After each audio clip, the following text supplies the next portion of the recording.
right, it's Friday, so this is our Pastor's Corner teaching series. We're going through the book of James, and we're doing that chapter by chapter, verse by verse.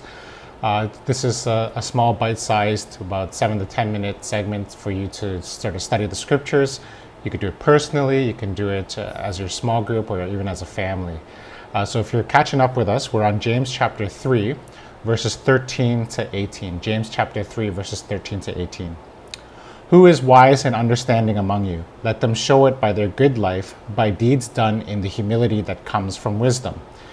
But if you harbor bitter envy and selfish ambition in your hearts, do not boast about it or deny the truth.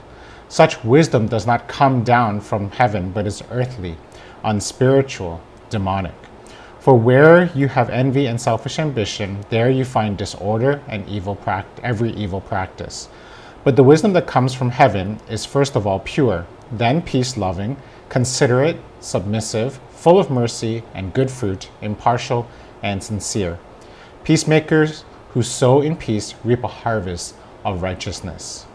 As we get into this passage, I want to give two pieces of context as we go through it. The first is the context of where we find ourselves in the scriptures. James is coming out of this whole section where he's been talking about faith and good works. If you call yourself a follower of Jesus, if you say you have this thing called saving faith, it will show up in how you live your life. Your words and your actions will line up together. That means if you have a faith in Jesus, you will be moved to do good things. You'll be moved to do good works as a result of that. And so he transitions from that topic of faith, he transitions to this idea of wisdom. And he's going to say the same thing. Wisdom. If you think you have wisdom, you can say great things, but it needs to be backed up by how you actually live your life. Do your words and your actions line up? The second contextual piece I think that's important for us is that back in James's time, how they viewed people of leadership was really based solely on whether or not these people could speak well in public, whether they used good words, whether they had charisma, whether they could hold the attention of an audience. Now, I think that's actually very similar to how we view leadership today. A lot of us are simply just moved by whether or not a person is a good speaker. But James is going to, again, hone in on the fact that it's not just what you say, it's how you live your life. And if we have wisdom, it's not that we're going to say things to move people and convince people of how great we are. It'll also show up in how we actually live our life.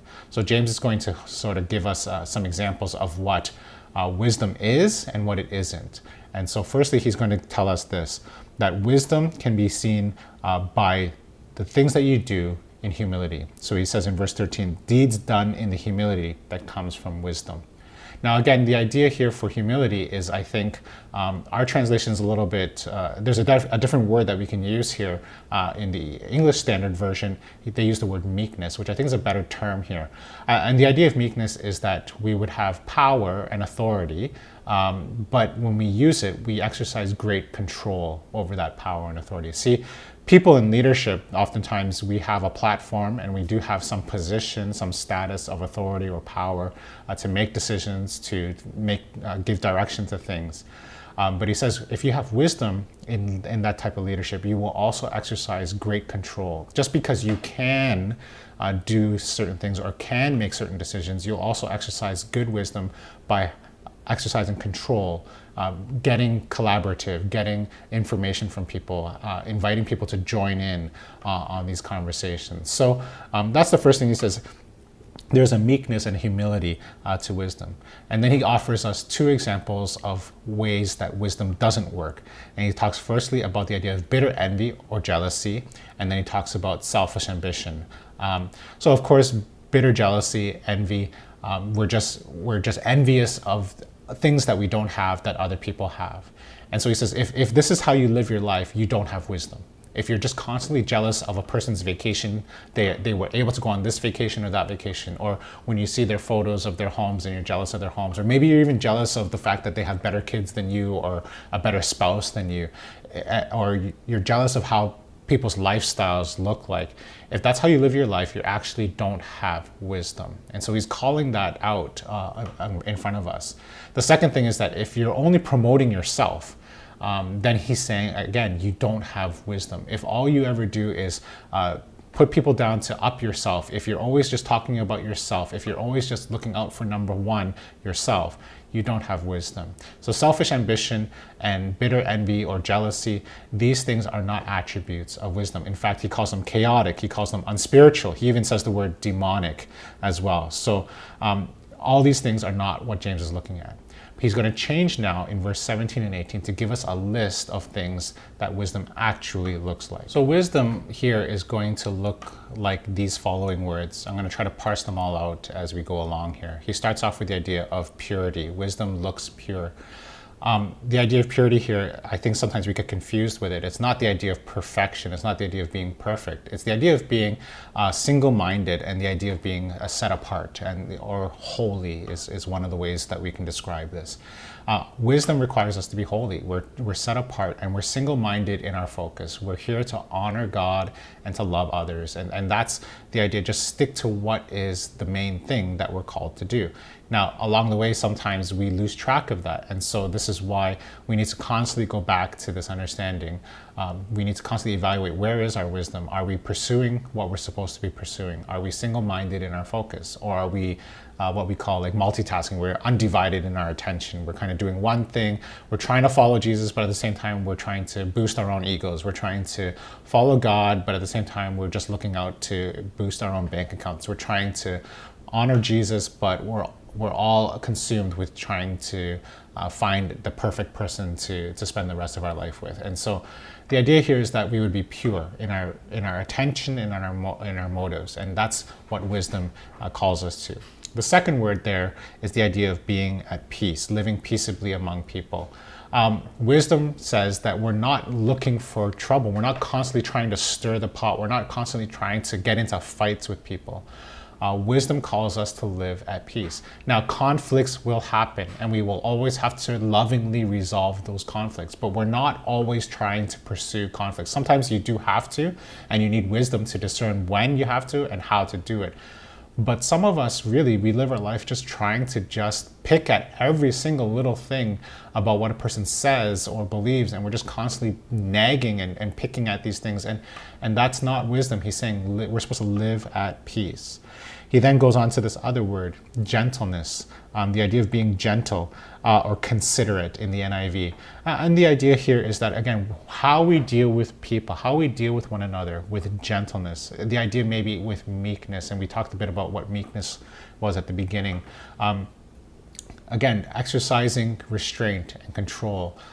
Sometimes we can blast people with what we call honesty and truth, but sometimes we also need wisdom in, can they understand what we're saying through this harshness? Will we be able to lovingly help people navigate through all these things? And so we need to treat people with gentleness.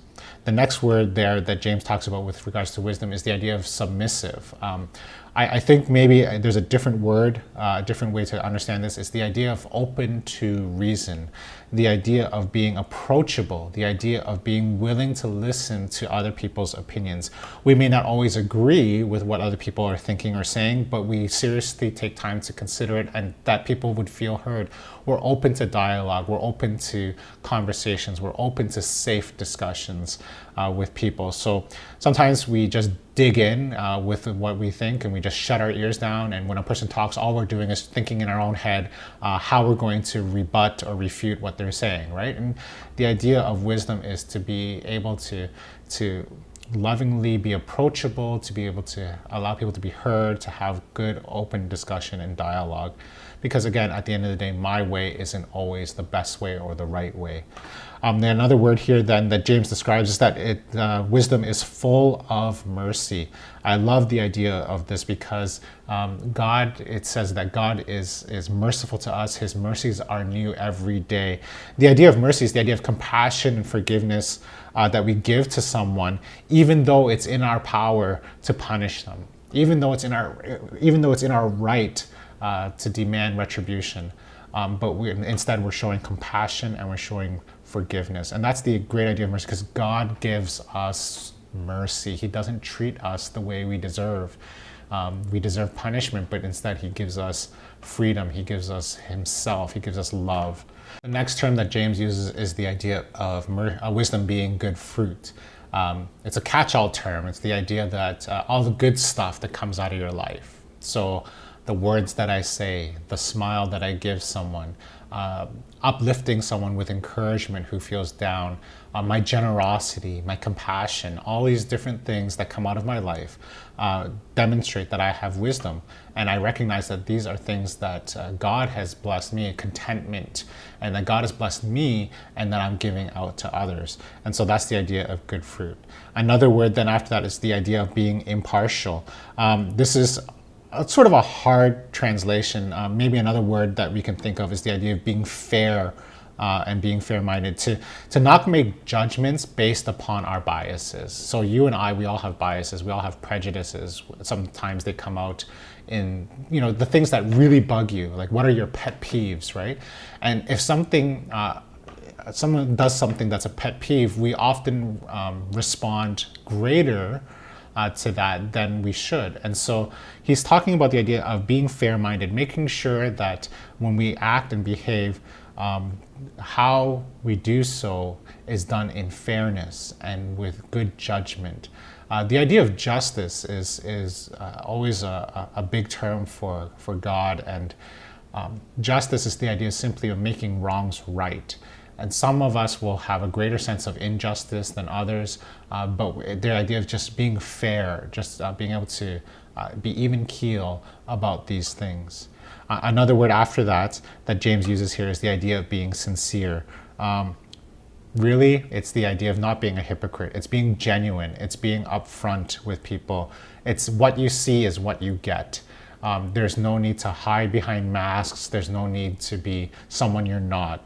And the idea of sincerity, I think, sometimes gets lost today with our social media life. We're always posting the good things about our life. We're always posting the nice pictures of a food that we made or the vacation spots that we're at, but we don't really show people the failures at the baked cakes or the failures in our relationships where we've just come out of a fight with our spouse, right? So the idea is just being real, just being honest and real with who you are. You're not a perfect person. I'm not a perfect person, but there's a genuineness to who you are. And so these are all the elements that James points out that demonstrate that we have wisdom. And they're all action words. They're all things that we actually have to do. And they're all things that actually will be evident to other people as to whether or not we are really living out this. So what are we going to do with all of this? I think one of the great challenges when it comes to the idea of wisdom is you really have to take a lot of time to examine yourself, to really look at the core of what you're about and how you're living your life. So I'm going to ask a few questions for us to consider, and maybe they bring out to the surface some of the things that maybe we need to work on. So one of the things that I want to ask is, do you ever feel jealous of other people at church or in your small group or just people around you? Do you ever feel jealous? Do you ever feel the idea of being bitter because they have something that you don't have, or they have something that you feel they do not deserve but you deserve instead? And if that's the case, you may be dealing with issues of envy and bitterness and jealousy. And again, that won't be how we're supposed to live with wisdom. So are you bitter or envious with someone at church who may be living a life that you wish you could have? Who are maybe have things that you want that you don't have. Maybe that's something for us to consider. Another thing is, I want to invite you to consider, how do you treat other people in your community? Are you always looking to pick a fight with people? Are you always looking to at the semantics of what people say, and you just want to pick at it all the time? Are you looking to stir the pot all the time wherever you are? Maybe in your workplace or in your church life, in your small group, even with your spouse. Are you always nitpicking at things? And if you are, you're not living peaceably. You're trying to there's something that needs to be looked at there and examined through very carefully. Another question that I would want you to consider is, how do you treat people who don't agree with you? Now, again, not every one of us will always come to an agreement on how we should live our life, right? There's going to be differences of opinions. There's going to be different ways people want to do things. But how do you treat people who actually disagree with you? One of the hardest things to deal with is when you disagree with someone and they think that you hate them. And I'm just going to say to you, sometimes I think that's the worst way that we view these things. Just because I disagree doesn't mean I hate you. I just disagree with what you're saying or what you think about that. And it's okay, and it should be okay. Sometimes we do have differences of opinions, but how do I treat that person afterwards? Are they on my hit list? Are they on my enemy list? Are they a person that I never want to talk to again? How we treat people who disagree with us, that reveals something of our heart attitude. And the last thing maybe is when someone else succeeds, maybe in your workplace, someone gets a promotion, or when someone else's child gets picked to lead the soccer team instead of your own. How do you feel about the success of other people? Do you feel like you've been slighted? Do you feel like your child didn't get a fair shake at the game? How do you feel about the success of others? Are you willing to celebrate and rejoice with them, or is there something else that you want to tear them down, or you're really trying to figure out how to promote yourself instead, or promote what you're looking for? I think these are some things that can help us understand where our life is in terms of this thing called wisdom. Again, there's a lot of action items here that we can think through, but really, again, in the depth of our heart, it will always come out in how we treat others and what we do. And so James is challenging us today. If you think you have wisdom, show it. If you think you have faith, show it. That's it for me this week on Pastor's Corner. We'll hope to see you next time. Love and peace.